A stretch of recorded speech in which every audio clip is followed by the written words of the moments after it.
बड़े धर्मात्मा, बड़े अच्छे राजा थे, बलशाली भी थे, सभी राजाओं को पछाड़ दिया। एक बार इनके द्वारा एक राजा हार गया। ये युद्ध करने गए तो इन्होंने एक राजा को हरा दिया। तो वो राजा जो हारा था वो अपने घर नहीं गया, ये सोच करके मैं घर जाऊंगा तो मुंह क्या दिखाऊंगा अपनी प्रजा को, अपनी पत्नियों को, कहेंगे कि लो भाग के चले आए। तो वो अपने घर ना जाकर के वो जंगल चला गया और जंगल में जाकर के वो वहां पर ढोंगी बाबा बन गया। ढोंगी मतलब बाल बढ़ा लिए और साधु का रूप बना लिया, पर उसके अंदर प्रताप भानु के लिए बड़ा कपट भरा था कि मिल जाए तो मैं इसे मार डालूं। लेकिन अब चूंकि वो खुद हार चुका है तो जंगल में रह रहा है। रहते रहते वर्षों बीत गए, वो भी जंगल में रहता गया, रहता गया, रहता गया। एक दिन जंगल में संयोग देखिए कि प्रताप भानु जंगल में शिकार खेलने गए और रास्ता भटकने के कारण अपनी प्रजा से, अपने सुरक्षा कर्मियों से दूर हो गए और संयोग से वो उसी बाबा की कुटिया में पहुंच गए, जो कि वो बाबा नहीं था, प्रताप भानु के द्वारा हराया हुआ एक राजा था, जो कि शर्म के मारे घर ना जाकर जंगल में रहने लगा था। चूंकि बहुत साल हो गए तो उसकी वेशभूषा अलग हो गई। प्रताप भानु ने उसे पहचाना नहीं। प्रताप भानु ने देखा कि जंगल तो बड़ा है, कोई दूर दूर तक साधु संत नहीं है। प्रताप भानु को लगा कि जरूर ये तपस्वी संत हैं, भाई जंगल में तो तपस्वी संत ही मिलेंगे। पर प्रताप भानु को क्या पता था कि जंगल में भी कपटी लोग बैठे हैं। राजा ने प्रणाम किया, महाराज आपकी जय हो। मुझे तो लगा कि ये जंगल में कोई साधु संत हो ही नहीं सकते, क्योंकि बड़ा भयंकर जंगल है, हिंसक जानवरों से भरा हुआ है। पर आप धन्य हैं महाराज, आप अपना परिचय दीजिए, आपका नाम क्या है। वो समझ गया, उसने पहचान लिया कि ये प्रताप भानु। अब उसने खेल रचा, षड्यंत्र। क्या खेल रचा जरा सुनिएगा। प्रताप भानु ने पूछा कि आपका नाम क्या है, तो देखो उसने अपना नाम कितनी चतुराई से बताया। मेरा नाम एक तनु है। क्या नाम बताया? एक तनु। प्रताप भानु ने कहा महाराज इसका अर्थ क्या है? तो देखो झूठ बोलने की भी सारी सीमाएं उसने लांघ दी। बोला कि जब से ये सृष्टि बनी है तब से मैं ज्यों का त्यों हूं, मैंने अपना शरीर नहीं बदला, इसलिए मैं एक तनु हूं। एक तन जिसका वो एक तनु। मेरे सामने हजारों बार ये दुनिया के लोग मर गए, मैं नहीं मरा। अब तो प्रताप भानु की श्रद्धा और बढ़ गई कि बाबा जी तो बड़े तपस्वी हैं और जब से सृष्टि बनी है तब के हैं। प्रताप भानु नहीं समझ रहे हैं कि ये तुम्हारा हराया हुआ राजा है, ढोंगी है ना, जिसके अंदर कितना कपट भरा हुआ है। हाथ जोड़ के प्रताप भानु ने कहा महाराज मैं आपसे कुछ मांगूं। अब देखना, यहां से व्यक्ति का पतन होता है। यहां से क्या होता है? प्रताप भानु से जरा यह सवाल किया जाए कि आपको कमी क्या है? आप संपूर्ण भारत के राजा हैं। प्रताप भानु राजा हैं, धन धान्य की कमी नहीं है, सुंदर से सुंदर रानियां तुम्हारी हैं, न धन की कमी न भोगों की कमी, फिर क्या मांगते हो? प्रताप भानु ने कहा महाराज मैं कभी मरूं ना। देखो आदमी यही मांगता, मैं कभी ना मरूं, मैं अमर हो जाऊं और जब तक रहूं मुझे कोई जीत ना सके और मैं सदा यूं ही जवान रहूं। ये तीन बातें प्रताप भानु ने रखी।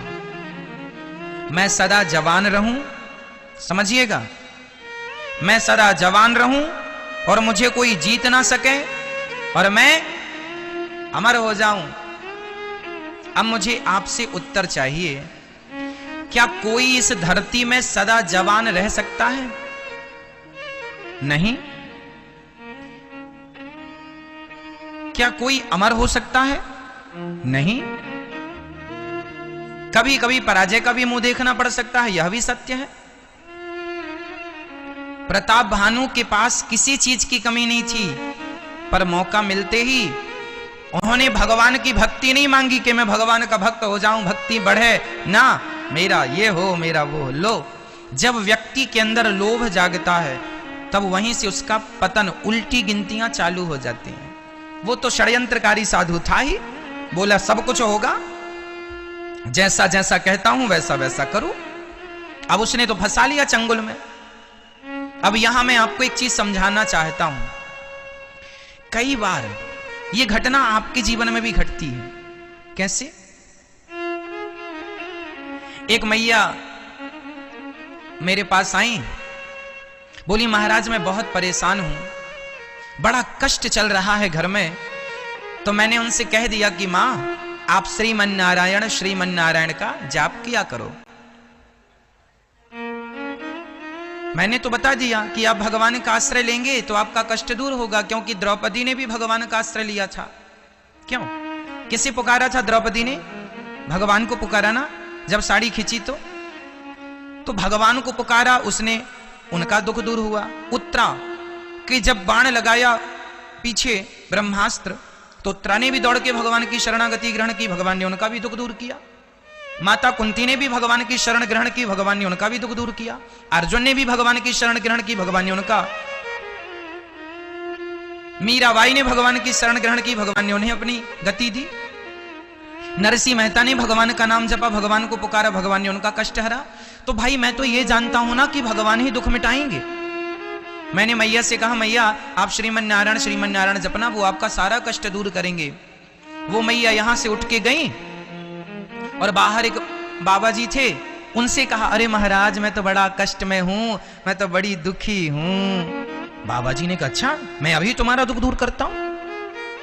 सुनना, प्रश्न एक ही था। उस मां ने मेरे से भी वही कहा और उस बाबा से भी वही कहा। मैंने कहा कि तुम भगवान का आश्रय लो, और बाबा जी के पास गई तो बाबा जी ने कहा अच्छा चलो तो मेरे साथ, तुम्हें मैं अभी ठीक करता हूं। और वो बेचारी दुखिया, अब दुखिया को तो लगे कि भाई कहीं से तो दुख दूर होए। एक्चुअली मैं अभी सार बाद में बताऊंगा, अभी कहानी सुनो। वो मैया उस व्यक्ति के संग, वो बाबा ऐसे ही था, बाल बढ़ाए और चंदन लगाए, मान लिया आप साधु हैं। जैसे प्रताप भानु ने साधु मान लिया। गलत आदमी को साधु मान लोगे तो नुकसान हो जाएगा। वो मैया चली गई। अब बाबा अपने जगह पर ले गया और ले जाके कहा चलो तुम्हारे लिए पूजा करनी पड़ेगी, 5100 रुपए लगेगा, लाओ।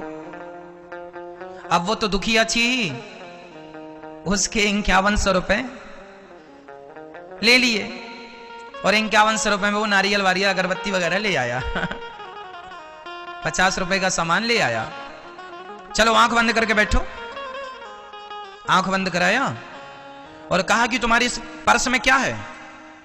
बोले महाराज मैं आ रही थी तो मेरी पायल रखी हैं, थोड़ा वजन था तो मैंने कहा कहीं चोर वोर ना मिल जाए तो मैंने उतार के रख ली, कोई छीन ना ले। अच्छा पायल रखी है इसलिए मंत्र लग नहीं रहा है, तुम पायल उतार के यहां रखो। तुम्हारे बैग में और क्या है? बोले महाराज किराया के 200 रुपए। अच्छा खाली कर दो पूरा पर्स, यहां रख दो और आंख बंद करके बैठो। वो आंख बंद करके बैठी है और ये उसका पर्स लेके भाग गया। सारा दुख दूर हो गया। बोलिए सियावर रामचंद्र की जय। पाखंड क्यों बढ़ता है? उस मैया ने मेरी बात मानी होती तो उसका नुकसान होता नहीं। उसने एक्चुअली चोर को ही अपना दुख हरता मान लिया और जाकर के उसने उसका सारा धन लूट लिया। रफू चक्कर, चोर चोर होता है। अब रोती रोती फिर आई मेरे पास, महाराज क्या हुआ मैया, हमारा तो दुख और दुगना हो गया। हमने कहा घंटे भर में कैसे दुगना हो जाएगा, 1 घंटे में। बोले महाराज वो यहां बाहर क्या हुआ, हमारे संग ले गए, बोले दुख दूर करेंगे। हमने कहा कि अपना दुख जमाने को बताती ही क्यों हो? हमने बताया तो था कि भगवान का, तुम्हें भगवान पर विश्वास नहीं है, उस व्यक्ति पर विश्वास है। आज व्यक्ति दुखी इसलिए है कि उसे भगवान पर विश्वास नहीं है, जमाने पर विश्वास करता घूमता है। इस चक्कर में ना वो घर का रहता है ना घाट का रहता है। और जो पाखंड बढ़ रहा है ना संसार में कि हम तुम्हारा दुख दूर कर देंगे पैसों में, ये पाखंड है। किसी का दुख दूर नहीं कोई दूर कर सकता। तुम्हारे भाग्य का दुख तुम्हें भोगना पड़ेगा। यदि दुख दूर कोई कर सकता था तो माता सीता का ही लोग दुख दूर कर देते ना। दुख दूर कोई कर सकता था तो माता कुंती का ही दुख दूर कर देते।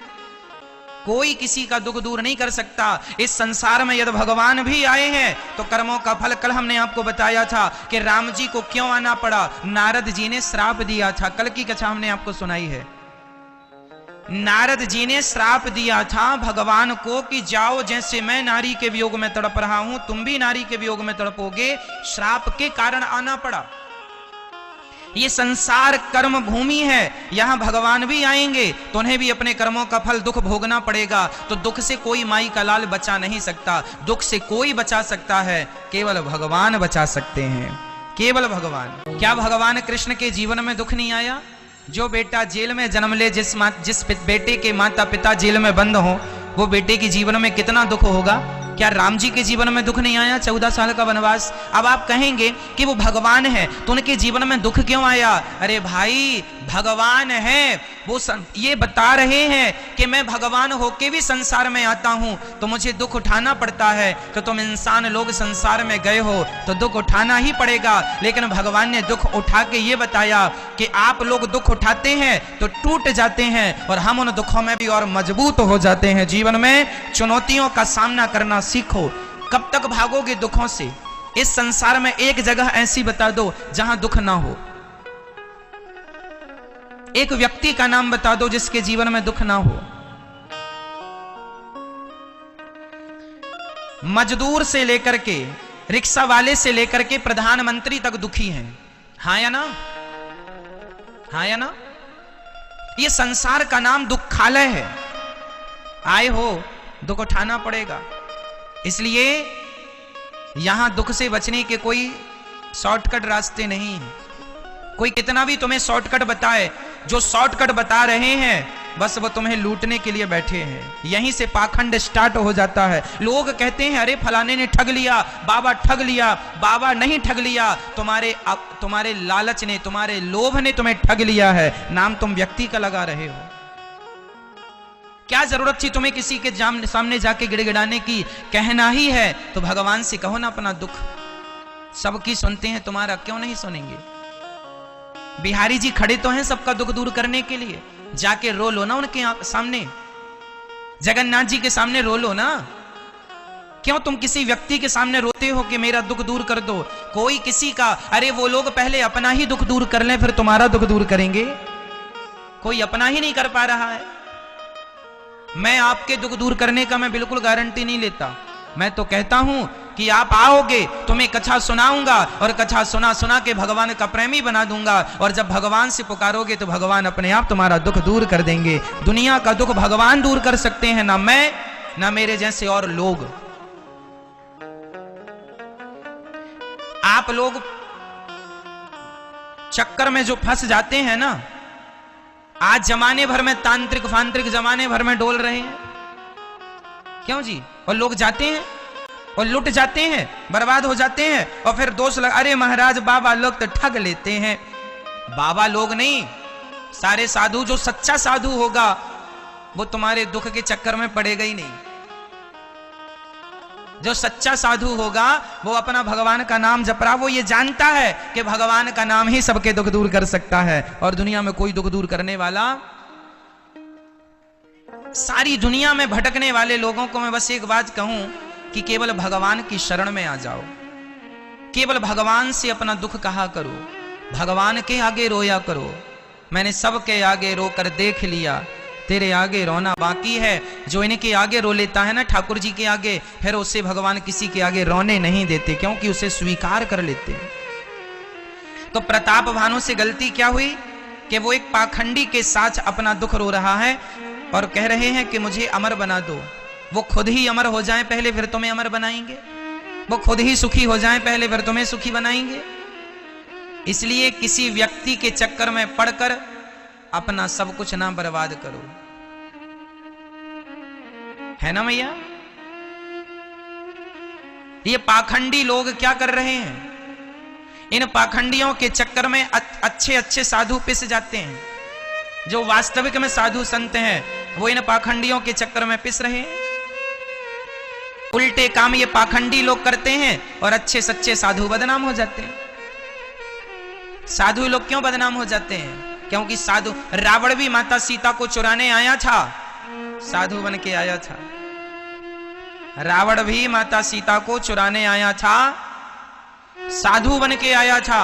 साधु संत के रूप में, साधु संत तो होते हैं पर इनके रूप में बहुत सारे लोग उस वेशभूषा का दुरुपयोग करते हैं। इसलिए इस दुरुपयोग से यदि बचना है तो आप अपना दुख किसी को ना कहा करो, केवल भगवान को कहा करो, केवल ईश्वर को कहा करो।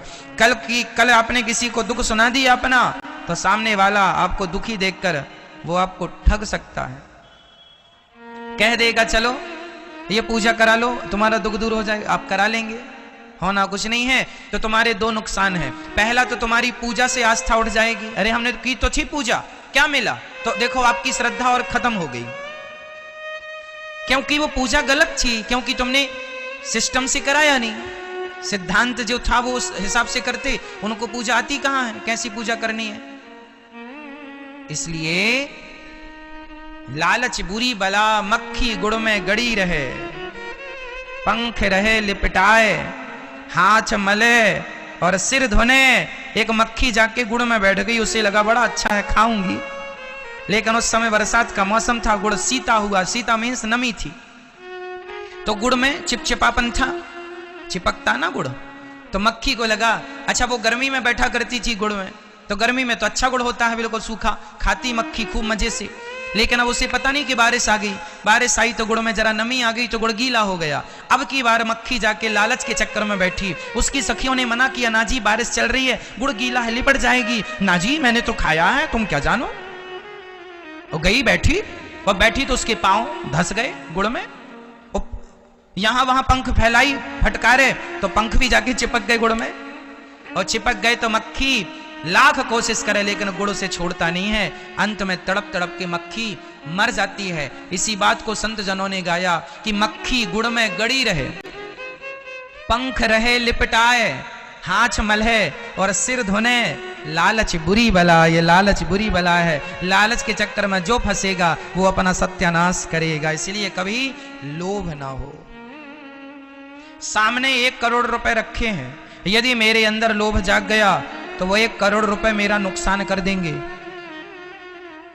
कोई हो सकता है तुम्हें फंसाने के लिए षड्यंत्र रच रहा हो, पैसों के जाल में फंसा रहा हो। ये संसार में जैसे मछली को फंसाने के नाना प्रकार के तरीके लोग अपनाते हैं, ऐसे तुम्हें भी फंसाने के भी तो तरीके चल रहे हैं। क्यों मैया? सही है। एक वैश्या पुरुषों को कैसे लुभाती है? एक पुरुष के सामने वैश्या कौन सा जाल फेंकती है? बड़ी सज धज करके बैठ जाती है और तुम्हें देख देख के मुस्कुराती है। तुम्हें लगता है वाह हमें देख के मुस्कुरा रही, हमें कोई खास बात है। तुम चले गए, वैश्या ने तुम्हें अपना ग्राहक बना लिया, लूट लिया जितना था। तो वैश्या भी पुरुषों पर जाल फेंकती है, यूं फंस जाओगे तो फंस जाओगे तो फंस गए। ऐसे ही ये दुनिया की लालची दुनिया, लोभी लोग तुम पर जाल फेंकते हैं। तुम दुखी हो ना, आओ हम तुम्हारा दुख दूर करते हैं। और ये दुख दूर करने के चक्कर में ना जाने क्या क्या हो जाता है। इसलिए आप पाखंड से दूर रहें। सनातन धर्म में सबसे बड़ी कमी यही है। मैं कहता हूं राम राम जपा करो, तुम्हारा सारा दुख दूर होगा। तुम्हें किसी के द्वार पर जाने की जरूरत नहीं है, एक भगवान की शरण में चले जाओ और कहीं जाने की जरूरत नहीं है। कथाएं सुना करो, रामचरितमानस पढ़ा करो, शास्त्र का उच्च कोटि का ज्ञान धारण करेंगे तो आप बच पाएंगे, नहीं तो जमाना तो तुम्हें लूटने बैठा ही है। तुम खुद लुटने जाते हो, कोई क्या करे। इसलिए जमाना लूटने बैठा है, तुम क्यों लुटते हो? इसलिए लोभ नहीं, लालच नहीं, भगवान की भक्ति श्रद्धा से हो। और ये विश्वास बना लो कि इस धरती में ऐसा कोई दुख नहीं है जिस दुख को भगवान श्रीमन्नारायण दूर नहीं कर सकते। इस धरती का कोई दुख नहीं है जिसे भगवान दूर ना करें। क्या राम जी आपका दुख दूर नहीं करेंगे? क्या भगवान कृष्ण आपका दुख दूर नहीं करेंगे? क्या भगवान श्रीमन्नारायण आपका दुख दूर नहीं करेंगे? तुम एक बार इनकी शरण में जाओ तो सही, कहो तो सही कि हम आपके हैं।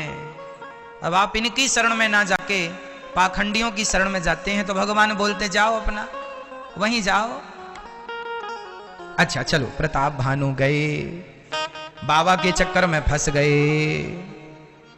नकली संत को असली मान लोगे तो भी नुकसान होगा और असली को नकली मान लोगे तो भी नुकसान हो जाएगा। राजा परीक्षित के संग यही तो घटना घट गई। राजा परीक्षित ने असली साधु को नकली मान लिया। ध्यान से सुनना, प्रताप भानु ने नकली साधु को क्या मान लिया?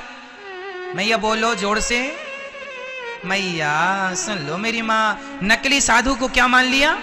असली। और राजा परीक्षित ने समीक जी के गले में मरा हुआ सांप डाल दिया। असली संत थे, उन्हें परीक्षित ने मान लिया। अरे ये तो हमें देख के ऐसी ढोंगी बैठ गए हैं। असली संत को राजा परीक्षित ने नकली मान लिया तो राजा परीक्षित को श्राप लग गया। नकली को असली मान लोगे तो भी कष्ट, और नकली को असली मान लोगे तो भी कष्ट, और असली को नकली मान लोगे तो भी। इसलिए कल्याण तब होगा जब आप केवल दर्शन करें, ना जाने किस रूप में नारायण मिल जाएं, सब में भगवान है, इस भाव से भगवान का दर्शन किया जाए। साधु आए तो साधु को भी भगवान की दृष्टि से देखकर प्रणाम किया जाए। भूखे हैं तो भोजन पानी दिया जाए, लेकिन अपना दुख प्रकट ना किया जाए। दुख प्रकट, यदि सच्चा संत होगा तो तुम्हारे दुख को कहने की जरूरत ही नहीं है। उनके दर्शन मात्र से तुम्हारा सारा दुख दूर हो ही जाएगा, कहने की जरूरत नहीं।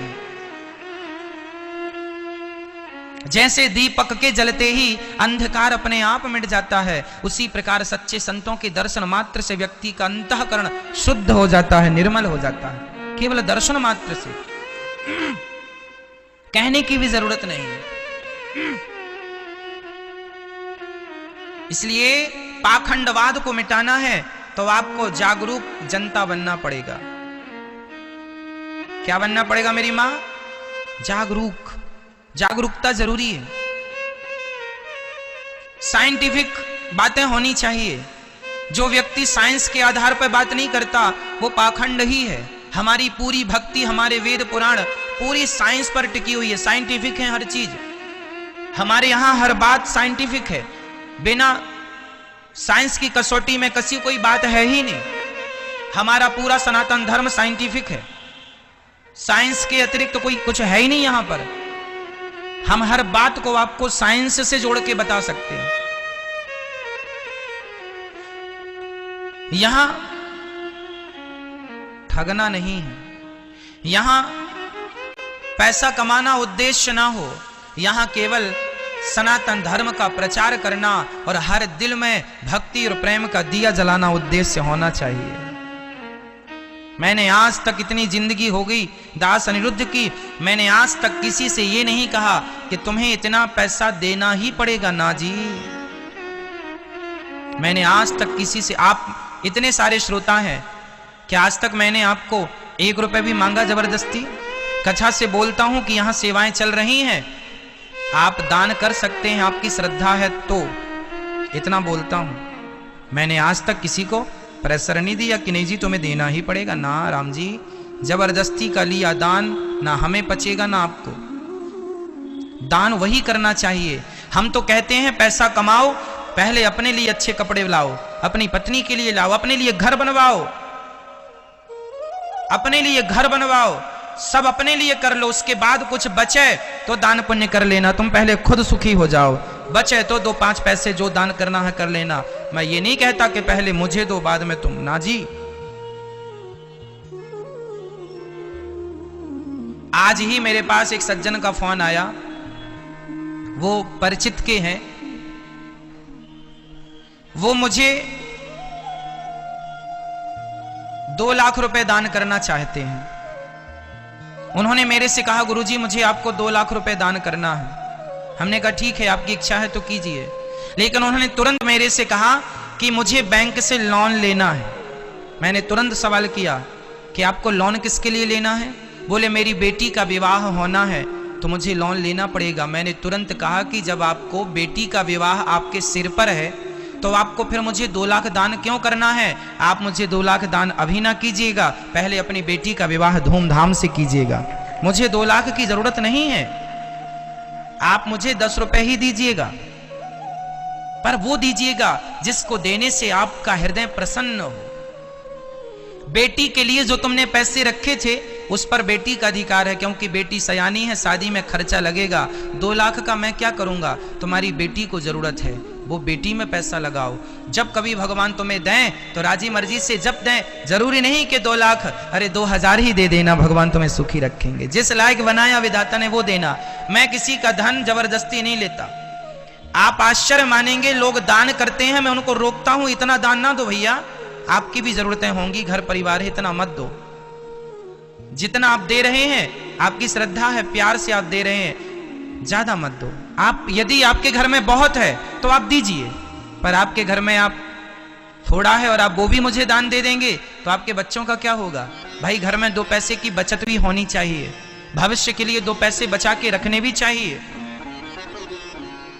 मेरा यह सिद्धांत रहता है कि जब आप सुखी होंगे, हाथी जब खा लेता है ना तो उसके खाने से बहुत सारा, हाथी जब खा लेता है तो उसके खाने में कुछ भोजन गिर जाता है, उस गिरे हुए से बहुत सारी चींटियां पेट भर लेती हैं। तो भैया पहले आप अपना खा लो और जब तुम्हारे खाने से कुछ बच जाए तो दान पुण्य कर लेना, हम उसी से संतुष्ट हो जाएंगे। जैसे हाथी के जूठन से बहुत सारे जीव जंतुओं का पेट भर जाता है। क्यों? हाथी खाने के बाद जितना छोड़ देता है उसमें हजारों चींटियां खा सकती हैं, हाँ या ना? खा सकती हैं। पहले आप अपना परिवार का, अपने जीवन का कार्य कर लो, इसके बाद कुछ देने लायक फिर भी बनाया विधाता ने तो 2 रोटी दान कर देना। ये मेरा भाव है। आप मुझे वर्षों से जान रहे हैं, आज तक किसी ने मुझे ये नहीं कहा कि आपने मुझे ठग लिया। कई लोग दान करने के बाद पैसे वापस मांगते हैं, मैं तुरंत उनको पैसे देता हूं। कई लोग कहते हैं महाराज जी हमने दान कर दिया था पर हमारा बेटा कहता है कि हमें दान नहीं करना चाहिए था। बेटा बड़ा परेशान करता कि तुमने 21,000 क्यों दे दिए, बड़ा ज्यादा दे दिया, मांगता है। मैंने तुरंत कहा मां, जिसमें तुम्हारी प्रसन्नता हो तुम तुरंत पैसे ले जाओ। दान देकर भी यदि किसी ने पैसे मांगे हैं, ये दास अनिरुद्ध, तुरंत उनके पैसे वापस किया। हमें नहीं चाहिए। जब तुम्हारी मर्जी हो, जब तुम्हारा अंतःकरण प्रसन्न हो, प्रसन्नता से मुझे 1 रुपए दे देना, मैं वो स्वीकार करूंगा। आप प्रसन्नता से लाखों दोगे ना, वो मुझे लाखों, वो मुझे भी खुश नहीं कर पाएगा और आप भी खुश नहीं रह पाएंगे। इसलिए 1 रुपए ही सही, खुशी से देना, लाखों की मुझे जरूरत नहीं। मैं जीवन में विश्वास भगवान पे करता हूं। देने वाले वो बैठे हैं, देना चाहेंगे तो वो देंगे, कोई किसी को क्या दे सकता है। इसलिए जितनी लोग कहते हैं ना ईमानदारी से नहीं जिया जा सकता, मैं ठाकुर जी सामने बैठे हैं, मैं जीवन में अपनी सारी जिंदगी मैंने ईमानदारी से जी है, कभी मैंने बेईमानी नहीं की। मैं आपको कह सकता हूं, मैं स्वयं इस बात का सबूत हूं कि ईमानदारी से भी जीवन जिया जा सकता है, ईमानदारी से जिंदगी गुजारी जा सकती है। बिना बेईमानी के आप खुश रह सकते हैं। ईमानदारी बड़ी चीज होती है, यहां भी आप सुखी रहेंगे, वहां भी सुखी रहेंगे।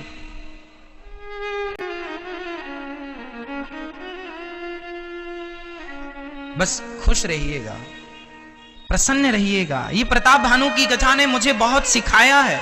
मैं कथा सुनाता ही नहीं हूं मां, मैं कथाओं से प्रेरणा लेता हूं, सीखता हूं। अरे ऐसा किया तो उनके साथ ऐसा हो गया, मैं भी करूंगा तो मेरे साथ वैसे ही होगा। ना जी, मुझे उनकी तरह गलती नहीं करनी। इतिहास क्यों होते हैं, इतिहास क्यों लिखे जाते हैं? ताकि आने वाली पीढ़ी वो गलती ना करे जो उस समय दोहराई गई थी। सही है।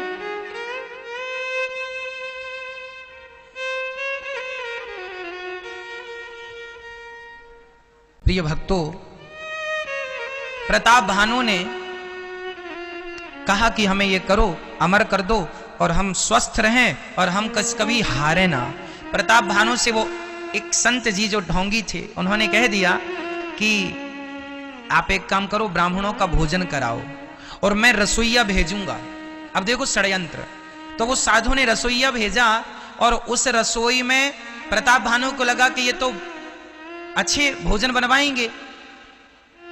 उस जंगल में एक राक्षस रहता था, उस राक्षस से ये साधु की दोस्ती हो गई थी, कपटी साधु की। वो राक्षस मायावी था, वो माया वाया जानता था। जैसे जादू कहते हैं ना, जादू जादू जैसे आप लोग चमत्कार को नमस्कार करते हैं ना, ये चमत्कार को नमस्कार करने से भी हानि होती है। आप लोग चमत्कार देखना चाहते हैं, आपको किसी ने धूल उठाई और मंत्र बड़ा और बना दिया, कुमकुम रोली बना, अरे बाबा जी बड़े साधु हैं, अरे बड़ा चमत्कार है। आप लोग बर्बाद क्यों हुआ है व्यक्ति? चमत्कार के चक्कर में। नास्तिकता क्यों बढ़ी है? चमत्कार के चक्कर में। एक बात बताऊं, क्या हनुमान जी कम चमत्कारी थे? अष्ट सिद्धि नवनिधि के दाता, असवर दीन जानकी माता। हनुमान जी क्या कम चमत्कारी थे? क्या हनुमान जी ने कोई चमत्कार दिखाया? हनुमान जी लंका गए तो वहां एक सुरसा नाम की राक्षसी मिली। जस जस सुरसा बदन बढ़ावा, तास दून कपि रूप दिखावा। सुरसा नाम की राक्षसी ने 16 जोजन मुखते ठयाऊ, तुरत पवन सुत 32 भयाऊ। वो अपना शरीर बढ़ाती गई, हनुमान जी भी बढ़ाते गए। ये जादू ही तो था। ये इसी को माया कहते हैं। क्या कहते हैं इसको? माया। लेकिन ये जादू टोना से किसी का कल्याण नहीं है। यदि सिद्ध करना ही है तो प्रेत को सिद्ध ना कीजिए, जादू टोना को सिद्ध ना कीजिए। राम राम जपते जाइए, राम नाम ही, राम नाम का मंत्र ही ऐसा सिद्ध हो जाएगा कि ये राम नाम बोलकर तुम किसी की तरफ देख लोगे, उसका सारा दुख दर्द दूर हो जाएगा। कबीर दास जी ने क्या जपा है सारी जिंदगी, मुझे बताओ मैया जी, बोल के बताओ। कबीर दास जी ने सारी जिंदगी क्या जपा है? जोर से बोलो। राम। कबीरा सब जग निर्धना, धनवंता नहीं कोय, धनवंता सोई जानिए, जेखे राम नाम धन होए। इस धरती में सबसे धनवान कौन है? मीराबाई गाती है, पायो जी मैंने, आगे आप बोलो, पायो जी मैंने राम रतन धन पायो। मीराबाई भी चमत्कार दिखा सकती थी पर नहीं दिखाया। जानती थी चमत्कार से कल्याण नहीं है। राम नाम जपा मन लगाकर। कबीर जी राम राम जपते थे। एक बार कबीर जी घर पर नहीं थे, कबीर जी तुलसी के पत्ते पर, सुनो कबीर दास जी के बारे में मिलता है प्रमाण कि कबीर दास जी तुलसी के पत्ते पर चंदन से राम राम लिख देते थे। एक बार राम लिख दिया और पानी में घोलकर जिसे पिला दिया उसकी सारी बीमारी ठीक हो जाती थी। एक दिन कबीर दास जी कहीं गए थे और तभी एक कोढ़ी आ गया। कोढ़ का एक रोग होता है। कोढ़ी आ गया और कबीर दास जी से कहा, बाबा बड़ा दर्द है, दवाई दे दो। उस समय कबीर दास जी थे नहीं। कबीर दास जी का बेटा कमाल बैठा था। कबीर दास जी के बेटे का नाम क्या था? कमाल। और कबीर दास जी की बेटी का नाम था कमाली। तो कमाल था। कमाल को पता था कि मेरे पिताजी राम राम लिखते हैं और ठीक हो जाता है। तो पिताजी थे नहीं, कोढ़ी तड़प रहा था। तो कमाल ने तुलसी के पत्ते पर राम लिखा, पानी पे डाला, पानी में डालकर और वो पानी उस कोढ़ी को पिलाया और तुलसी का पत्ता भी उसे दे दिया तो उसने निगल लिया, खा लिया। थोड़ी ही देर में देखते देखते उस कोढ़ी का सारा रोग ठीक हो गया। वो हंसता हंसता विदा हो गया। अब कमाल नाचने लगा, वाह जय सीताराम सीताराम सी। अब कमाल की भी श्रद्धा बढ़ गई। तभी कबीर जी आए। क्यों नाच रहा है? पिताजी कोढ़ी आया था, मैंने तुलसी के पत्ते पर इस तरफ 2 राम लिखा, राम राम, और पीछे की तरफ भी 2 बार राम राम लिखा और पानी में घोल कर पिलाया। सारा दुख दूर हो गया, कोढ़ी का रोग ठीक हो गया। कबीर दास जी रोने लगे, जोर जोर से रोने लगे। कमाल बोला, पिताजी क्या गलती हो गई, आप क्यों रो रहे हैं? कबीर दास जी बोले, बेटा क्या तुझे राम के एक नाम पर विश्वास नहीं था जो तूने राम के 4 बार नाम को लिखा है? अरे उस कोढ़ी का दर्द तो एक राम से दूर हो जाता, तुझे 4 बार लिखने की जरूरत क्यों पड़ी? मुझे लग रहा है कि तुझे राम पर विश्वास नहीं है। विश्वास होता तो एक बार ही लिखने से उस कोढ़ी का समस्त दुख दूर हो सकता था। ये विश्वास है। जब तुम्हारा विश्वास है कि मेरे राम ही दुख दूर करेंगे तो राम ही दुख दूर करेंगे, कोई दूर नहीं कर सकता तुम्हारा दुख। विश्वास होगा। द्रौपदी को विश्वास था कि अब मेरी साड़ी भगवान बढ़ाएंगे, तो आना पड़ा। प्रहलाद को विश्वास था इस खंबे पर भगवान है, आना पड़ा। बस तुम विश्वास तो करो मेरी मां। विश्वास ही तो नहीं है ना, प्रॉब्लम तो ये है। आदमी का विश्वास डगमग डगमग डगमग डगमग डोल रहा है, आज यहां कल यहां कल यहां परसों यहां ना। एक भरोसे, एक भरोसे, एक बल, एक आस विश्वास, एक राम घनश्याम हित, चातक तुलसीदास। एक भरोसे। जीवन में भरोसा एक पर करो। किस पर करोगे मेरी मां? किस पर? राम कहो, कृष्ण कहो या श्रीमन नारायण कहो, बात एक ही है। तो भरोसा किस पर? रघुनंदन पर, अर्थात मेरे राम पर। भरोसा किस पर? मेरे कृष्ण पर, मेरे श्रीमन नारायण पर। प्रभु मुझे तो आपका भरोसा है, मुझे जमाने की कोई बात ही नहीं, हम बात ही नहीं करते हम व्यर्थ की, केवल विश्वास। यदि विश्वास है तो भगवान है, और विश्वास नहीं है तो कुछ नहीं है। क्या जरूरी है मेरी मां? केवल केवल विश्वास की आवश्यकता है। यदि विश्वास है तो जीवन में आनंद ही आनंद, इससे बड़ा कोई सुख नहीं है। मेरी हर मुश्किल का हल बन जाता तू ही है, उलझन भी मेरी हर पल सुलझाता तू ही है। मेरा तो बस श्याम सहारा तू ही है। तो जीवन पे आज आप गांठ बांधो इस बात को। विश्वास सब पर नहीं, विश्वास केवल केवल अपने राम पर, अपने कृष्ण पर, अपने भगवान पर विश्वास। केवल एक भरोसे, एक बल। हम सम्मान सबका करें, सेवा जैसे पत्नी सेवा सबकी करती है, जेठानी की, देवरानी की, ससुर की, सास की, सबकी सेवा, सबका सम्मान करती है, पर समर्पण केवल अपने पति में करती है। क्यों? सही है ये बात? सेवा सबकी करती है पर समर्पण केवल अपने पति के चरणों में करती है। उसी तरह आप सबका सम्मान करें, हर देवी देवता का, पर समर्पण अपने इष्ट में करें, भगवान श्रीमन नारायण में करें। वही है हमारे आराध्य, वही कृष्ण है, वही राम है। समर्पण केवल अपने भगवान में हो। अब देखो ना, प्रताप भानु के यहां उन्होंने भोजन बनाने में ब्राह्मणों का मांस परोस दिया। संतों ब्राह्मणों को बुलाया प्रताप भानु ने कि आप भोजन करने आओ, और वो मायावी था तो माया से उसने ब्राह्मणों का मांस बनाया। उस रसोई में ब्राह्मणों को मार मार के उनका मांस बनाया और संतों को मांस परोसा ब्राह्मणों को। अब ब्राह्मणों को लगा कि ये तो प्रताप भानु बड़ा धर्मात्मा राजा है, जो खिलाएगा चकाचक अच्छा ही खिलाएगा।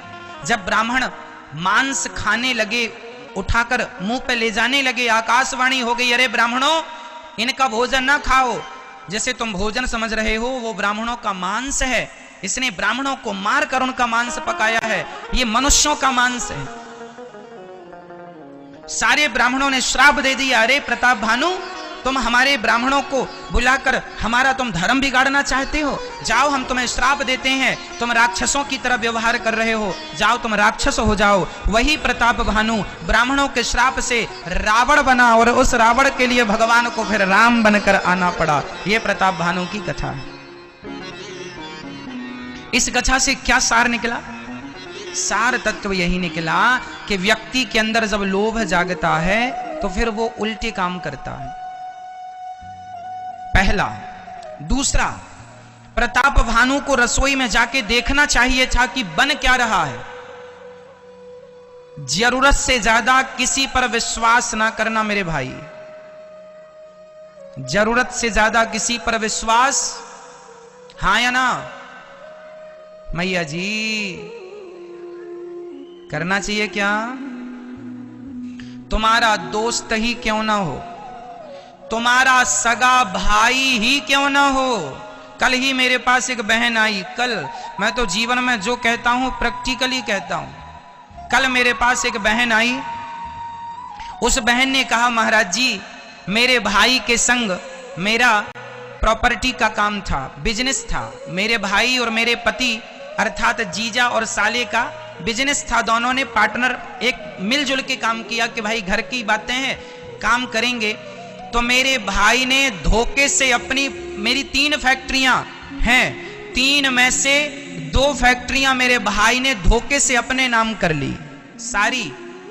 और एक फैक्ट्री जो है, जब मेरे पति को पता चला कि मेरे साले ने मेरे साथ विश्वासघात कर दिया, जिस पर एक बात बताओ, मैंने आप पर विश्वास किया और आप ही मेरा विश्वास तोड़ देंगे, तो बताओ फिर मैं विश्वास किस पर करूंगा।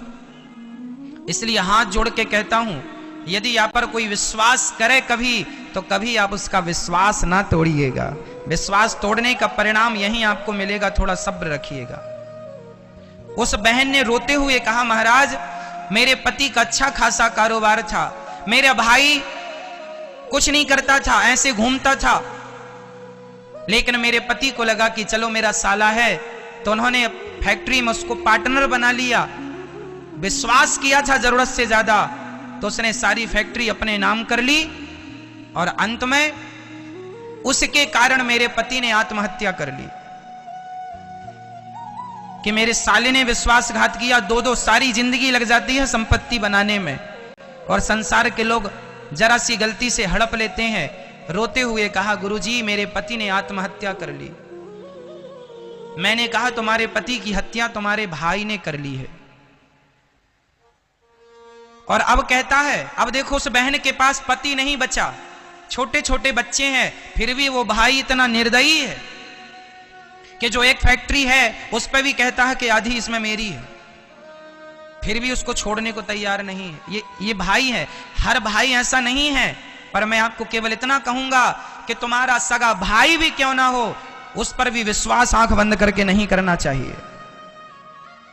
अति विश्वास किया प्रताप भानु ने। उदाहरण सुनना, धृतराष्ट्र ने विश्वास किया था शकुनी पर, हाँ या ना? कान ओपन है ना आपके? धृतराष्ट्र के साले थे ना शकुनी। दुर्योधन ने विश्वास किया था अपने मामा पर शकुनी पर, और गांधारी ने विश्वास किया था अपने भाई पर, किया था ना विश्वास। झांसी की रानी ने विश्वास किया था ना अपने मंत्रियों पर, दगा दिया कि नहीं? झांसी की रानी का किला यदि अंग्रेजों ने घेरा था, यदि झांसी की रानी के किले पर अंग्रेज घुसे थे, तो इसलिए कि अपने लोग गद्दार हो गए थे। मेरी मां, विश्वास कभी ना करना, ना जाने कौन से लोग तुम्हारे विपक्ष में कब खड़े हो जाएं। आज के जमाने में तो ये पता ही नहीं चलता कि ये रोम जो है ना, रोम, ये देखो ये जो रोए हैं ना हमारे रोम, ये भी मेरे सगे नहीं हैं, तो जमाना मेरा सगा नहीं हो सकता। जरूरत से ज्यादा विश्वास करोगे तो नाश हो जाएगा तुम्हारा। इसलिए कोई भी हो अपने काम का मुआयना करते रहो, किसी के भरोसे ना छोड़ो। पता नहीं उसके अंदर कब लालच जाग जाए और कब तुम्हारे संग साजिश रचने लग जाए, उल्टे काम करने लग जाए। समझ रहे हैं? ये बहुत आगे की बातें बोल रहा हूं। कितना भी गूगल सर्च कर लेना, ये बातें तुम्हें गूगलों पर नहीं मिलेंगी मेरी मां, ये तो केवल सत्संग से प्राप्त होती हैं। इन बातों की कीमत करोड़ों है, इसका कोई मूल्य नहीं, अनमोल ज्ञान है। ये ज्ञान अनुभव से मिलता है, पढ़ने से नहीं मिलता। जीवन में कुछ शिक्षा पढ़ने से नहीं मिलती, अनुभव से मिलती। आज संसार में क्या भाई अपने भाई को दगा नहीं दे रहा है? भाई से और ज्यादा हितैषी कौन होगा? लेकिन आज के भाई अपने भाइयों की जमीन जायदाद नहीं हड़प रहे हैं क्या?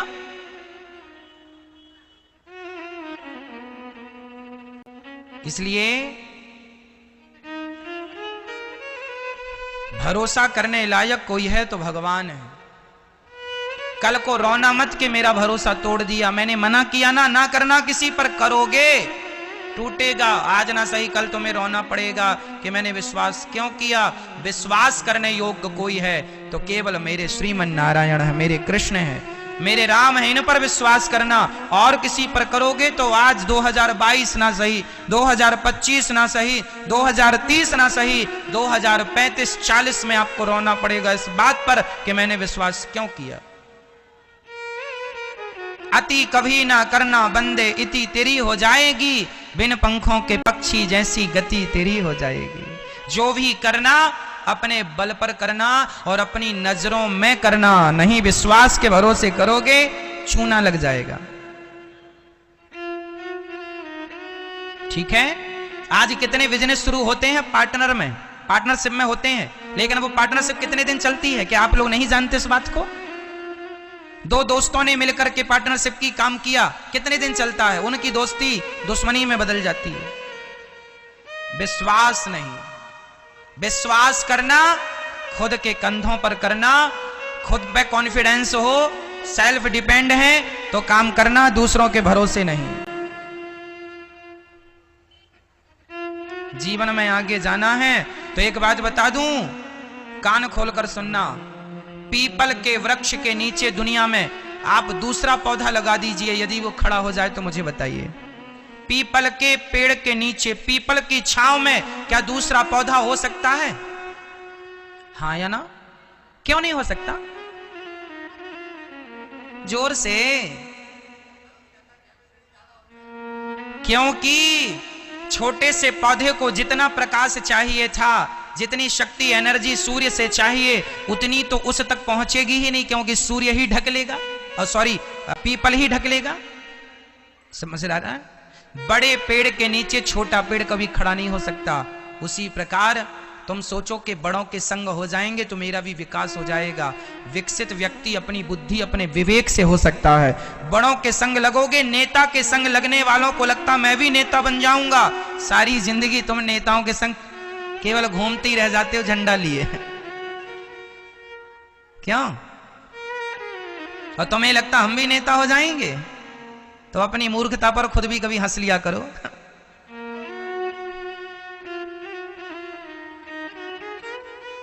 केवल झंडा उठाने के काम आए हो, झंडा उठाओ। इसलिए बड़ों के नीचे कोई पनपा है कि तुम पनप पाओगे?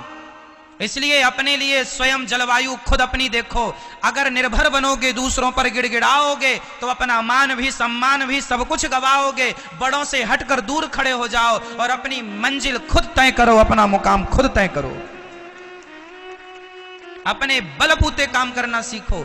दूसरों की कब तक तलवे चाटोगे?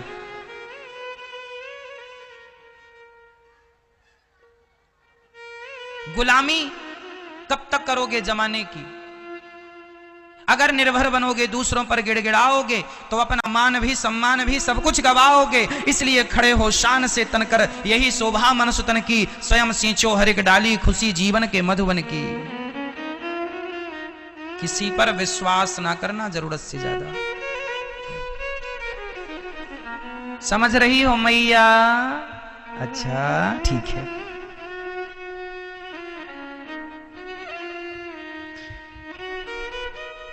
आज इंसान इतना लोभी हो गया है, लालची हो गया है कि अपने बाप को भी धोखा देने को तैयार है, अपनी बहन को भी धोखा देने को तैयार है, अपने भाई को भी धोखा देने को तैयार है, अपने दोस्त को भी धोखा देने को तैयार है। आज पता ही नहीं चलता कि हम विश्वास किस पर करें। आज ये अंदाजा लगा पाना, आज के युग में सच्चे दोस्त ईमानदार लोग मिलना भी बड़ा कठिन है। जिसको मिल गए हैं समझ लेना कि बड़ी कृपा है भगवान की, इसलिए तुम्हें ऐसे ईमानदार दोस्त मिले हैं, ईमानदार लोग मिले हैं जिन पर आप आंख बंद करके। ऐसा नहीं है कि आज ईमानदार नहीं है लोग, ऐसा नहीं है। मेरे कहने का तात्पर्य ये नहीं है कि आज लोग ईमानदार नहीं है, ना जी। आज यदि धरती पर ईमानदारी ना रहती, सत्यता ना रहती तो ये पृथ्वी रसातल में चली जाती। आज जो टिकी है, जितनी टिकी है वो कुछ सत्यवादी लोगों के बल पर टिकी हुई है। कुछ अच्छे लोग, मुट्ठी भर ही सही, पर अच्छे लोग आज भी हैं। हर भाई बुरा नहीं है, हर बहन बुरी नहीं है, पर भाई बहन बुरे भी हैं। हर बाप बुरा नहीं है, हर बेटा बुरा नहीं है, पर बाप बेटे बुरे भी हैं। हाँ या ना? इसलिए हाथ जोड़ के कहता हूं, जीवन में कभी तुम अपने पिता पर भी कोई काम पिता के भरोसे कराओ तो उसका भी एक देखते रहो कि काम कैसा चल रहा। भाई के भरोसे है वो भी देखते रहो काम कैसा चल रहा। दूसरों के भरोसे काम कभी नहीं होता जब तक आप अपनी आंख ना लगाएं। बस आप सावधान रहें, मेरा ये कहना है और समझाना है, बस इससे ज्यादा और कुछ नहीं है। रिश्तों को तो पवित्र रखना ही है, लेकिन आज जमाने में मैया ना, प्रभु तेरी माया तेरा खेल कैसा, जमाने को ये पागल बना दे। ये पैसा आजकल ना लोगों को पागल बनाया जा रहा। हर आदमी ना पत्नी से मतलब है ना बच्चों से मतलब है, केवल पैसा पैसा पैसा। इतना कमाता है, कमाने में अपनी हड्डियां तोड़ लेता है, परेशान हो जाता है। जब कमा के झोला भर भर के पैसा रख लेता है तो फिर डॉक्टरों को दे दे के अपना शरीर ठीक कराता। भाई अब ले लो सारे झोला भर पैसे ठीक कर दो। शरीर अच्छा था, कमाने में उनको बिगाड़ लिया, शरीर को बिगाड़ लिया, अब वही पैसे खर्च करके शरीर को सुधारता है। सब जीरो बटा सन्नाटा बचता है, कुछ नहीं। पहले शरीर बिगाड़ बिगाड़ के कमाता है। कहते हैं थोड़ा रेस्ट किया करो, थोड़ा पत्नी को समय दिया करो, बच्चों को संस्कार दिया करो। समय नहीं है, कमाओ कमाओ कमाओ, पैसा पैसा पैसा। और जब कमा लिया तो बीमार पड़ गया। अब बीमार पड़ गए, अब क्या करें डॉक्टर साहब? अब बताओ क्या करें? डॉक्टर साहब बोले 2 लाख लाओ, अब ये ऑपरेशन करना पड़ेगा। लो शरीर भी फड़वाओ, पैसे भी दो, अब इस तरह पे पड़े तमाशा। अब देखो, अब पत्नी को समय दे रहे हो, अब किस काम के बच्चे हो तुम? जब समय देने के लायक थे, प्यार की बातें करने के लायक थे, तब तो बैठ के 2 बातें प्यार की नहीं। अब बिस्तर पे पड़ गए, अब वो तुम्हारा मलमूत्र साफ करे। लो, मतलब बुद्धू है आज का आदमी। कहां समय देना है, कहां नहीं देना, कितना समय देना है, क्या करना है, क्या उसको पता ही नहीं। हम आए क्यों हैं संसार में? आता है, खाता पीता भोग भोगता मर जाता, उसको लगता है यही जिंदगी है। इससे आगे की बेचारा सोचता भी नहीं है। इससे आगे भी कुछ है। भाई समझाओ जरा मेरी माँ, इन लोगों को समझा दो मैया, थोड़ा समझाया करो मेरी माँ। समझाती हो कि नहीं? अपने पति को, अपने बच्चों को समझाया करो। चलो अब हम आपको रावण की कहानी सुनाते हैं। सुनाए मैया रावण की कहानी? अभी किसकी सुनाई हमने आपको? किसकी? जोर से मैया आप बताओ किसकी सुनाई अभी हमने आपको कहानी? लो, डे बोले हम टुप्पई टाप। आप बताओ किसकी कहानी सुनाई अभी हमने आपको? प्रताप भानु की। किसकी मैया? हाँ जी, भूलना मत मेरी माँ। अगले साल भी मिलोगी तो हम पूछ लेंगे किसकी कहानी सुनाई थी,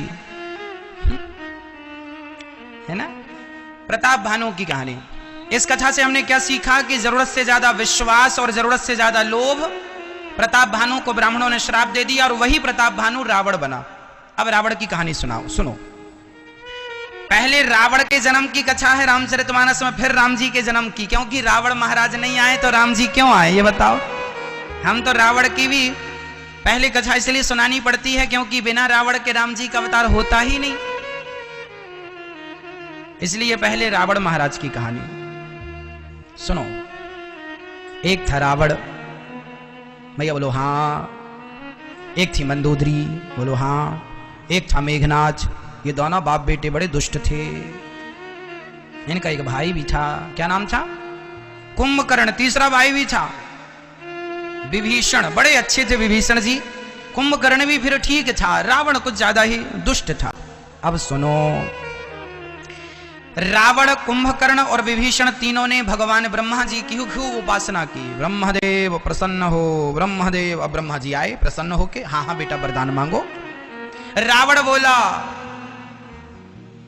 हम काहू के मरहि न मारे, बानर मनोज जाति दोई बारे, हम काहू के।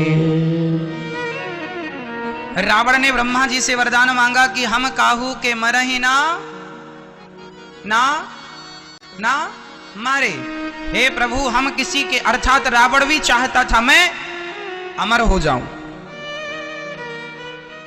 अच्छा मैया आप लोग बताओ, आप लोग भी अमर तो होना नहीं चाहती हो? यदि आप कहो तो फिर अमरता का भी कोई प्लान करें। बोले डॉक्टरों से भाई कोई ऐसी वैक्सीन लगाओ कि मरे ही ना आदमी। मैया आप लोगों को अमर होना रावण की तरह? हम काहू के मरे ही ना मारे, हम मरे ही ना, रावण कहता है हम ना मरे। ब्रह्मा जी बोले भैया सो तो ये वरदान मैं दे नहीं सकता, क्योंकि अमर तो हम ही नहीं हैं। जब वरदान देने वाला ही अमर नहीं है तो वरदान लेने वाला अमर कैसे हो जाएगा? ब्रह्मा जी बोले ये मेरे बस का वरदान नहीं है, तुमने गलत नंबर पे डायल किया है, गलत व्यक्ति को फोन लगा लिया। अब तुम्हें अमर होना था तो भगवान श्रीमन नारायण की आराधना करनी थी, अब तुमने बुला लिया ब्रह्मा को, कह रहे हो अमर है ना। ब्रह्मा तो रोज मरते हैं, रोज मरते हैं, हाँ रोज। बताओ ब्रह्मा कितने साल के हैं? बोलो ब्रह्मा की आयु कितनी बड़ी होती है? सुनो मैया जी, ब्रह्मा की आयु 100 साल की होती है, पर ब्रह्मा जी के 100 साल बहुत बड़े होते हैं। कितना बड़ा? ब्रह्मा जी के एक दिन में 1000 चतुर्युग बीत जाता है। सतयुग त्रेता द्वापर कलयुग, सतयुग त्रेता द्वापर कलयुग, सतयुग त्रेता द्वापर कलयुग कितने बार बीत जाता है? जब 1000 बार सतयुग त्रेता द्वापर कलयुग बीत जाता है तब ब्रह्मा जी का एक दिन होता है। ब्रह्मा जी के एक दिन को एक कल्प कहते हैं। समझ रही हो मेरी मां? ब्रह्मा जी का एक दिन कितना बड़ा? 1000 बार।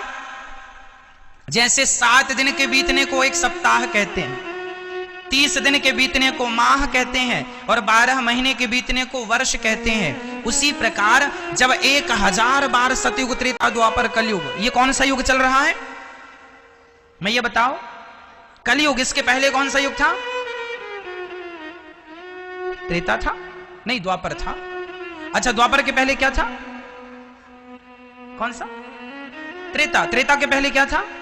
सतयुग। 4 युग। ये चारों युग जब 1000 बार बीत जाते हैं तब ब्रह्मा जी का एक दिन। ऐसे ब्रह्मा जी की 100 साल की आयु है, और जब ब्रह्मा जी 100 साल के हो जाते हैं तब भगवान श्रीमन नारायण अपनी एक बार पलक झपकाते हैं, ऐसे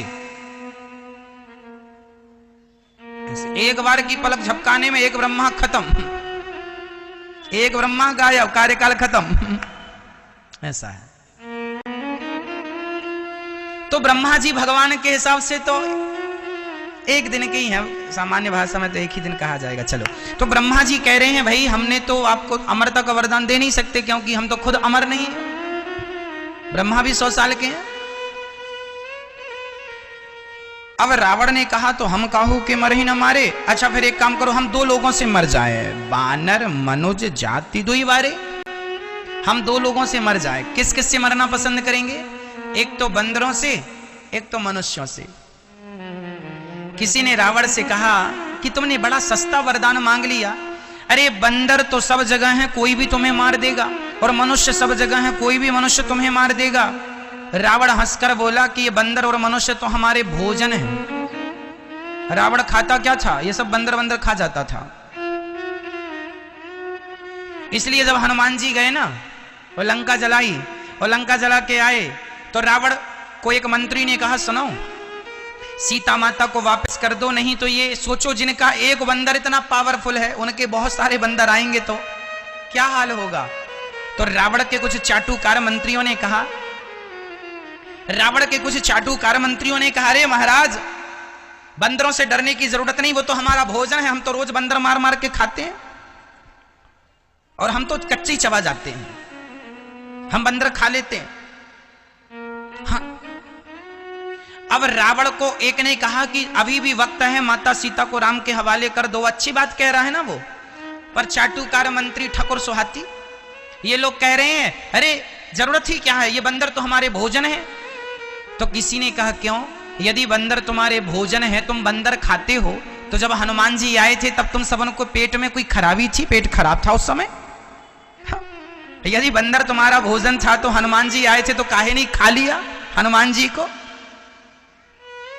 तब तुम्हारा पेट गड़बड़ था। ये दुनिया के लोग ना बड़े चापलूस हैं। ये जिसके सामने जैसी की तैसी बातें करते रहते हैं कि तुम्हारे सामने तुम्हारे ढंग की, अरे आप तो बड़े ये हैं, बड़े वो हैं, ये कह कह के ना लुटिया डुबा देते हैं। आपकी जो ज्यादा तारीफ करे उस व्यक्ति से थोड़ा सावधान रहने की जरूरत है। हाँ, जो आपकी ज्यादा तारीफ करे, हाँ, आपके मुंह में ज्यादा तारीफ करे, वो थोड़ा आपके पीठ पीछे कहे कि साहब वो बहुत अच्छे हैं, बहुत भले हैं, तो अच्छा है। थोड़ी बहुत तारीफ कोई करे तो उचित है, ठीक है, पर रोज रोज तुम्हारी तारीफें करे और कहे साहब आप तो ये हैं वो हैं, ये ऐसे लोगों से जरा बच के रहना,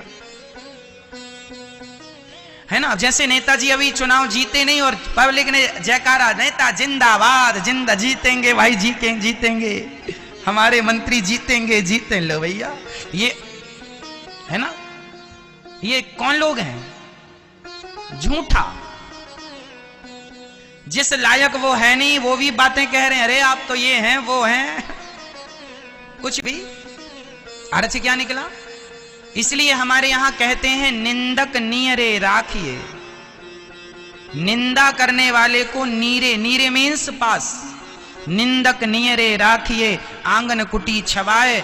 यदि आप सुनो मेरी मां, मैं आपको कथा में कहता हूं ना कि मैं कोई गलती करूं, मैं कोई गलत बात कहूं तो आप मुझे जरूर बताइएगा। यदि मेरे शुभ चिंतक आप हो तो मेरी त्रुटियां देखा करो, मेरी कमियां देखा करो, कमी आप देखोगे और मुझे बताओगे, मैं कमियां ठीक कर लूंगा। यदि आपने मेरी कमी नहीं देखी और केवल मेरी तारीफ करते गए तो अब आप किसी की तारीफ करेंगे ना तो उस व्यक्ति को अहंकार आ जाएगा, अरे हम ऐसे हैं।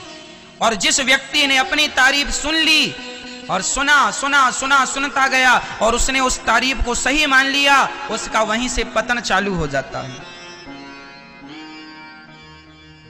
कल शायद हमने आपको यह भी समझाया था कि हमें, हाँ समझाया था, याद आ गया, कल हमने आपको समझाया था कि कोई हमारी स्तुति करे या कोई हमारी आलोचना करे, कोई हमारी तारीफ करे या हमारी निंदा करे, हमें किसी पर ध्यान देने की जरूरत नहीं है। यदि हम में कोई कमियां हैं और आपने हमारी कमी बताई तो हमें उसे ठीक करना चाहिए। क्यों जी, करना चाहिए। इसलिए मेरी मां, आप जितनी मेरी मां हो, जितनी मेरी बहनें हो, जितनी मेरी बेटियां हैं, जितने मेरे भाई हैं, जितने मेरे पिता तुल्य बड़े बुजुर्ग हैं, यदि ये दास अनिरुद्ध में कोई गलत बात कहता हूं, कोई गलत बात कह देता हूं, गलत शब्द कह देता हूं, तो आप जरूर मुझे बताया करो। हम प्रश्नोत्तरी के समय पर भी आपसे पूछ लेते हैं कि हम में क्या कमियां हैं, बताइए। हमारी कमी आप बताएंगे तो वो हमारी कमी दूर हो जाएगी, नहीं बताएंगे बनी रहेगी सारी जिंदगी। तारीफ करने वाले बहुत लोग होते हैं मेरी माँ, कमियां बताने वाला, जब बेटा कोई गलती करता है ना, उसकी गलती पर जमाना भले उसे अच्छा कहे, पर उसकी माँ बताती है बेटा ये गलत कर रहे हो तुम, ये तुम्हारा निर्णय गलत है, क्योंकि माँ उसकी शुभ चिंतक है। अच्छा कहने वाले लाख मिल जाएंगे मेरी माँ, पर तुम्हारे मुंह में तुम्हारी गलती बताने वाले वही हो सकते हैं जो सच में तुम्हारे हैं, जो तुम्हारा हित चाहते हैं, वही तुम्हारी कमियां, वही गलती बता सकते हैं। नहीं तो जमाने को क्या परवाह, या निरुद्धाचार्य यहां बैठकर कथा सुनाए या गाली दे किसी को, लोगों को क्या करना है, हम क्या कर रहे हैं। कोई हमारा शुभ चिंतक होगा वही तो कहेगा कि महाराज जी आपके लिए ये आचरण शोभायमान नहीं है। क्यों? गलती बेटा करता है तो माँ उसे समझाती है, बेटा तुम्हारे दोस्त तुम्हें अच्छा कह। और आज कमी क्या है, आज बच्चे अपनी माँ को पसंद क्यों नहीं करते, आज बच्चे अपने पिता को पसंद क्यों नहीं करते, इसलिए कि माँ सदा उसकी कमियां देखती है। और दोस्तों को वो पसंद क्यों करता है, क्योंकि दोस्त सदा उसकी कमियां नहीं, केवल उसको झूठी तारीफ के पुलिंदे बांधते हैं, झूठी तारीफ कर करके, और आपके बच्चे को उल्टा चढ़ा, जैसे कहते हैं ना कहावत गांव की भाषा में, चने के झाड़ में चढ़ा देना। ये कहावत आपने सुनी है क्या मेरी माँ? चने के झाड़ में चढ़ा देना।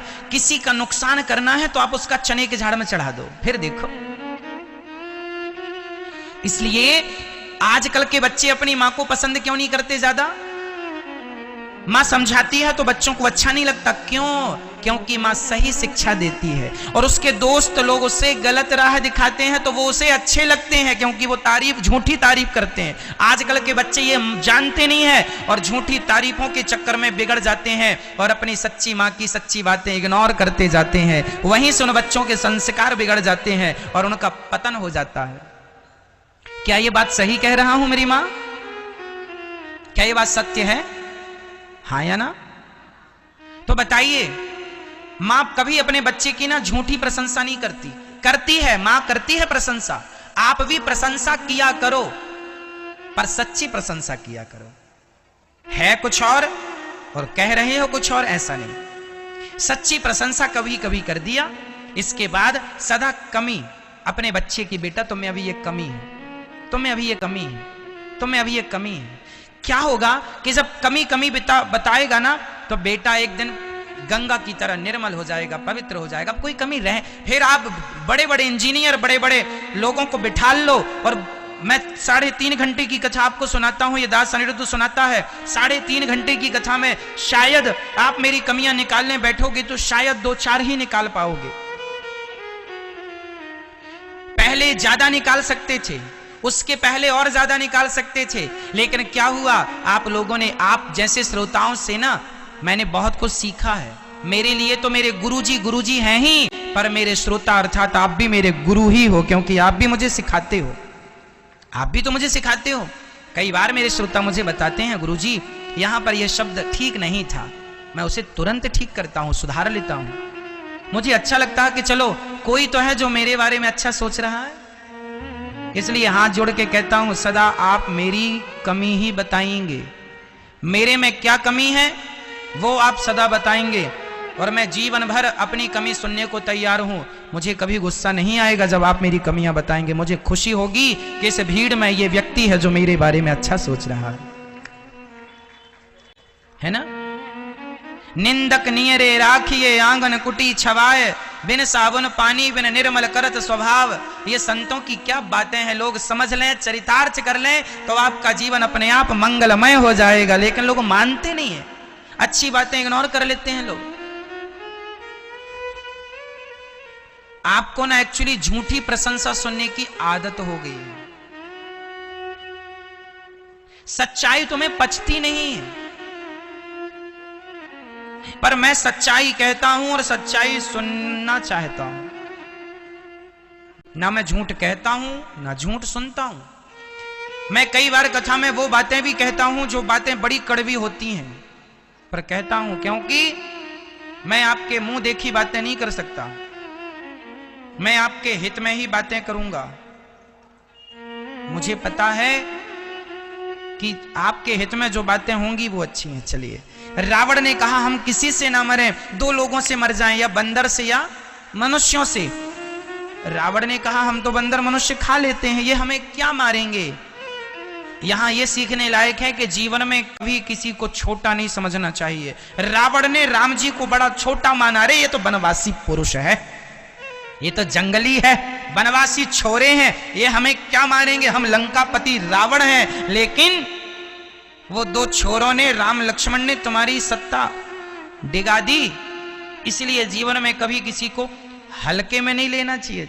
छोटा बच्चा जान के हमको ना समझाना रे, कभी किसी को हल्के में नहीं लेना चाहिए। जीवन में हर कथा आपको सिखा रही है। रावण ने राम जी को कैसे ले लिया, हल्के में ले लिया। हल्के जानते हैं, ये भी सब गांव की सामान्य भाषाएं हैं, हम इन भाषाओं का प्रयोग आपको करते रहते हैं, आपको बुरा तो नहीं लगता। हमारे यहां कहावत में, भाई हल्के में ले रहे हो, हाँ जी। एक बार हम कथा करने गए एक जगह पर, तो गांव के एक बूढ़े विद्वान आदमी ने देखकर, अरे बच्चा है छोटा सा, क्या कथा सुनाएगा। हमने कहा कह देना, छोटा बच्चा जान के हमको ना समझाना रे। फिर उन दादाजी को हम बुलाए कथा में, कहा सुनिए आप। जब सुने तो वो बड़े आह्लादित हो गए, अर्थात गदगद हो गए, प्रसन्न हो गए, और दोनों हाथ उठा उठा के हमें खूब आशीर्वाद दिया उन्होंने के। तुम हमारे दिल को तुमने जीत लिया। हमने कहा प्रभु हम किसी के घरों में जगह कभी नहीं बनाते, हम किसी के घरों में कभी जगह नहीं बनाते। हम जगह बनाते हैं तो केवल लोगों के दिलों में जगह बनाते हैं। केवल आपके हृदय में जरा सी जगह हम बना लेते हैं। और जीवन में सदा लोगों के घरों में जगह ना बनाई जाए, लोगों के दिलों में जगह बनाई जाए। तो जीवन में कभी किसी को छोटा नहीं मानना है। रावण ने राम जी को छोटा माना, परिणाम बुरा हो। इसलिए सबका सम्मान हो, कोई बड़ा उम्र से नहीं होता। जो ज्ञानी है चाहे छोटा सा बच्चा ही क्यों ना हो, जो अच्छी बातें करे, छोटा सा माता देवहूति ने अपने बेटे से ज्ञान लिया कि नहीं? माता देवहूति के बेटे का नाम क्या था मैया? कौन बताएगा? आप बताएंगे? मैया आप बताओगी? माता देवहूति के बेटे का नाम क्या था मैया आप बताओ? सिर्फ आप बताएंगी? हाँ, सत्संग करने से ये सब चीजें अच्छी हो जाती हैं कि सब चीजें ज्ञान हो जाता है। भागवत जी में ये कथा आती है, माता देवहूति के पुत्र का नाम क्या था? कपिल देव। इनके पति का नाम था करदम जी। करदम देवहूति संवाद हम सुनाते हैं ना कथा में। तो कपिल देव जी की मां का नाम क्या है?